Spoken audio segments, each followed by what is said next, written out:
드라마잖아요. 아니에요.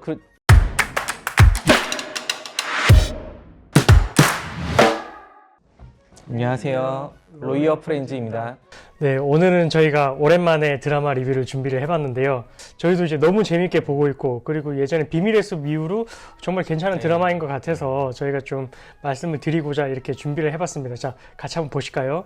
아, 맞아요. 네, 리뷰하기 전에 여기가 법원입니다. 네, 여기가 법원. 어디죠? 중앙지법이죠. 존경하는 재판장님. 예. 존경하는 재판장님이라는 표현 쓰세요? 저는 잘은 안 쓰긴 하는데 정말 조금 꼭 이제 좀 부탁드릴 때 저는 약간은 징크스처럼 무조건 존경하는 재판장님이라고 하기는 해요. 예. 근데 그 존경하는 게 그 판사 개인이 아니라 뭔가 사법부에 대한 존경 이런 거죠? 사실 우리가 법정에 들어갈 때, 나갈 때 재판부 인사하잖아요. 인사를 하잖아요. 그게 판사님한테 인사를 하는 게 아니라 사법부에 대한 예의를 지키는 거예요. 그 뒤에 보면 마크 쪽 보통은 이제 재판당에까지 넘어갔기 때문에 기록을 열람등사 하잖아요. 열람등사해서 보면 되는데 좀 이례적으로 검찰청까지 와가지고 이제 확인하는 거. 근데 실질적으로 검찰청 가서 이렇게 확인을 안 시켜주죠 검사들이. 수사 기밀이라고 또. 기록도 막 저렇게 중간중간 지워놨는데 네, 답변도 지금 지워놓고 있잖아요. 사실 가리는 경우가 있긴 있어요. 뭐 피해자의 인적 사항이 드러날 수 있는 경우, 그런 경우인데 지금 답변을 가려놓는 건 조금 과하게, 약간 피고인의 방어권을 침해를 하는 부분이 있는 것 같아요. 시신을 훼손한 그 깨진 그래요, 요 부분. 지금 보면은 먼저 그 둔탁한 둔기로 사람을 죽인 다음에 죽은 상태에서 이제 그 날카로운 흉기로 이제 찔렀다고 얘기를 하잖아요. 근데 이거 어떻게 할 수 있을까요? 이게 많이 찔러가지고 그 깨진 병으로 찔러서 죽은 건지 죽은 다음에 찌른 건지 어차피 상처는 똑같을 것 같은데 지금 이 형사님은 단정적으로 그 깨진 병으로 시체를 훼손시킨 것을 말씀을 하시잖아요. 살아있을 땐 피가 오물 돌고 있잖아요. 이런 상태에서 만약에 날카로운 걸로 사람을 찔렀다. 그럼 피가 확 나겠죠? 근데 사람이 죽었어요. 죽은 상태에서 찌르면은 삼겹살을 찌른다고 피가 나나요? 아니죠. 그렇죠. 죽은 다음에 찔러서 주변에 그 혈흔이 거의 출혈 발생하지 않아요. 그리고 또 중요한 게 사람이 죽으면은 그 시강이라 그래가지고 조직이 약간 좀 근육이 좀 쪼그라드는 게 있거든요. 굳죠. 네. 그래서 처음에 찔렀을 때 만약에 1cm짜리 상처였는데 죽고 나면 주변 근육이 쪼그라들면서 상처가 좀 커져요. 그래서 죽은 다음에 찌르면 흉기의 모형과 동일하게 이 상처가 발생을 하죠. 그래서 이런 걸 통해서 죽은 다음에 찔렀는지 아니면은 찔러서 죽인 건지 이런 걸 알 수 있는 거죠. 근데 그게 중요할까요? 그냥 뭐 드라마니까. 여러 번 찔러서 죽인 다음에 드라마잖아요. 아니에요. 법적으로 차이가 있으니까 말씀해 주셔야 되잖아요. 이제 찔러서 죽인 거랑 죽은 다음에 찔러서 시체를 훼손시킨 거랑 죄명이 어떻게 바뀌죠, 이 변호사님? 찔러서 죽인 거는 뭐 살인죄가 되는 거고요. 죽은 다음에 사체를 이제 훼손시키는 건 사체 손괴죄가 되니까 완전히 뭐 달라지는 거죠. 그럼 이제 두 번째로 가게 되면은 살인죄 플러스 사체 손괴 이렇게 경합범이 죄가 되는 두 개가 거예요. 되는 예. 이게 뭐 찌른 시점에 따라서 뭔가 차이가 발생하긴 한다는 거겠네요. 그렇죠. 사망 추정 시각을 사체 발견 시간 기준 6시간에서 그러네요. 8시간 전으로 추정하셨는데 또 사망 추정 시간 이런 얘기 나오는데 사체 많이 나오는 장면이죠. 그렇죠. 영화나 드라마 같은 데 보면은 일반적으로 죽은 지 몇 사체 시간 변화 됐다. 또는 이거 부패 어떻게 정도로 알죠, 사망 근데? 시각을 위에 음식물이 남았는지 뭐 이런 것도 그렇죠. 중요하죠. 그런 것도 많이 네. 중요하죠. 한 가지만으로 딱 단정적으로 알 수는 없는데 대표적인 게 체온이 있어요. 사람이 죽고 나면 이제 그 대사 활동이 이루어지지 않으니까 점점 이제 열이 발생 안 해서 이제 쭉 조금씩 내려가긴 하거든요. 직장 온도를 많이 재는데 만약에 36도인데 재보니까 20도 정도다. 그럼 이게 또 공식이 있거든요. 주변의 온도가 몇 도일 때 시간이 지남에 따라 얼마씩 떨어진다 이런 식의 공식이 있어가지고 그걸 통해서 몇 시간 되는지 추정하는 경우도 있고. 근데 이게 중요한 게 주변 환경을 되게 잘 컨트롤을 해야 돼요. 그리고 뭐 그 밖에 뭐 시반이라든지 시강이라든지 해가지고 뭐 멍처럼 드는 거랑 이제 근육이 수축되는 정도 여러 가지 이런 것들이 다 종합적으로 고려해서 판단을 하게 되죠.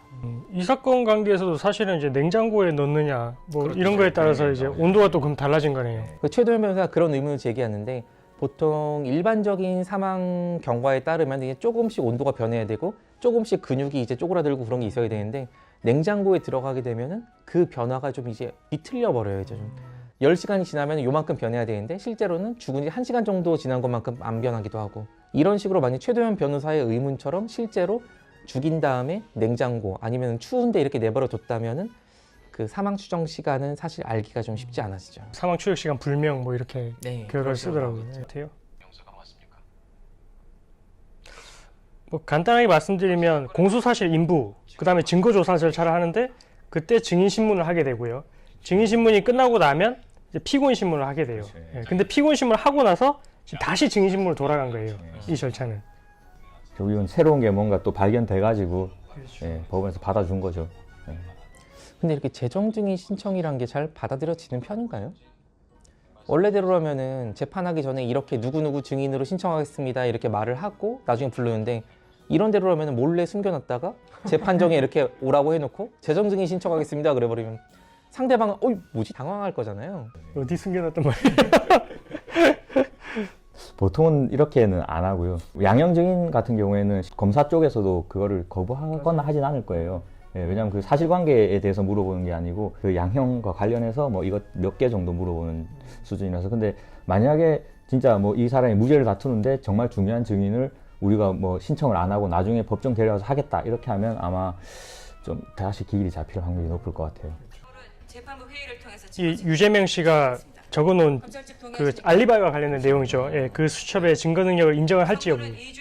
근데 이거 수첩에 대해서 검사가 너무 힘없이 동의를 하는 거 아니에요? 그렇죠. 증거 능력을 이제 인정을 할지 여부에 대해서 물었는데 좀 힘없이 동의하겠다는 식으로 너무 최소한 이게 어떻게 작성되는지 모르겠다는 식으로 얘기를 하면서 난 동의할 수 없다는 취지를 좀 하셔야 돼요. 뭐 조작이 됐다든지 그렇죠, 그렇죠. 예. 이후에 작성이 됐다든지 그렇죠. 이렇게 좀 의문을 제기할 수도 있는데 근데 이런 식으로 뭔가 꾸준하게 조금씩 작성한 것들은 굉장히 증명력이 강하다고 일반적인 그렇죠, 예. 뇌물죄 사건 같은 경우에 뭐 누가 얼마를 줬다 이런 식으로 하면서 이제 장부에 기입을 해놓잖아요. 그래서 그런 건 사실 되게 증거 능력이 있어요. 사실 판결문을 이제 쓰시려고 하는 거예요. 예, 재판장님이 판결문을 쓰시는데 잘 보시면은 주문에 지금 검사가 제출한 증거들만으로 공소 사실을 인정하기 어렵다. 그래서 형소법 325조 후단에 따라 무죄를 선고를 하려고 하는 건데 주문에서는 피고인은 무죄, 딱 이것만 딱 쓰거든요. 피고인은 무죄. 그 판결 이후에 설치되는 거죠. 지금 이 말은 예. 그걸 지금 주문에 쓰고 계시는 거죠. 그렇죠. 약간 너무 이제 경험이 없으신 판사님. 아, 농담입니다. 근데 주문이 뭔가요? 결론이라고 보시면 될 거예요. 결과에 쉽게 말하면은 그냥 유죄냐 무죄냐 밝히는 게 주문이고 이유는 왜 무죄냐, 왜 유죄냐 그거를 이제 설명해 주는 부분이.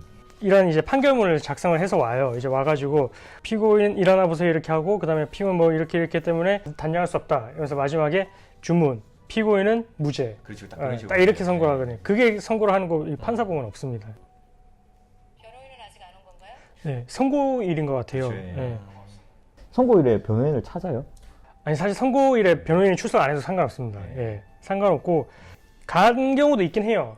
실무상으로 보면 판결 선고기일 날 가면 보통 10시에 선고를 하거든요. 10시부터 10분까지 잡아놓고 사건이 한 20개씩 이렇게 있어요. 그러니까 판사도 그냥 피고인 이름 부르고 바로 낭독하고 피고인 이름 부르고 낭독하고 변호인 왔냐 안 왔냐 이걸 안 찾아요. 피고인은 사실 출석해야 될 의무가 있는데 근데 약식 명령을 통해서 피고인이 정식 재판 청구를 한 사건 같은 경우에는 피고인이 출석하지 않아도 돼요. 예, 예외가 좀 있긴 해요.